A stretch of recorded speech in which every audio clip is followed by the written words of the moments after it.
Washington Governor Bob Ferguson is in the meantime preparing for a possible federal enforcement blitz here in our state. He shared proposed laws and addressed the deadly shootings in Minnesota at a press conference yesterday. King 5's Alex McClune is breaking down the 5 steps the state is taking. Alex? Mimi, Jake, good morning. Governor Ferguson called ICE completely and totally out of control after the death of Alex Preddy and Renee Good in Minneapolis. Here in Washington state, the governor and Attorney General Nick Brown outlined 5 steps the state is taking in the event of an immigration enforcement surge here. They say they're warning the federal government that they will challenge any unconstitutional ICE actions, including entering homes without a judge's warrant. They're also coordinating across state agencies, meeting with local leaders and law enforcement, and discussing possible National Guard involvement to protect the public if federal enforcement escalates here. Additionally, the state is pushing lawmakers to pass new laws limiting face coverings for law enforcement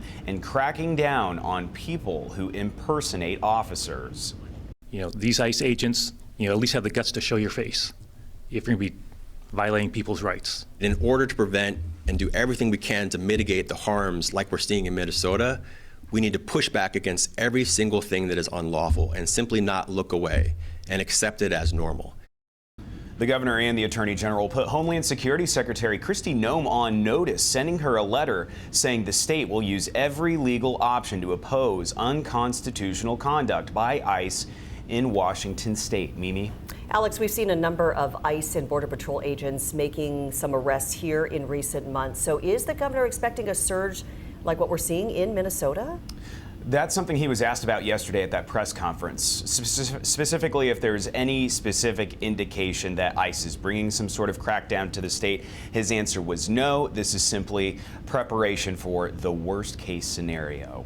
Alex McClune live in the newsroom. Thanks, Alex. And a lot is happening in Minnesota right now. King 5 will continue to bring you coverage over the next few days from both Minneapolis and Seattle. You can stream all of our newscasts on the King 5 app.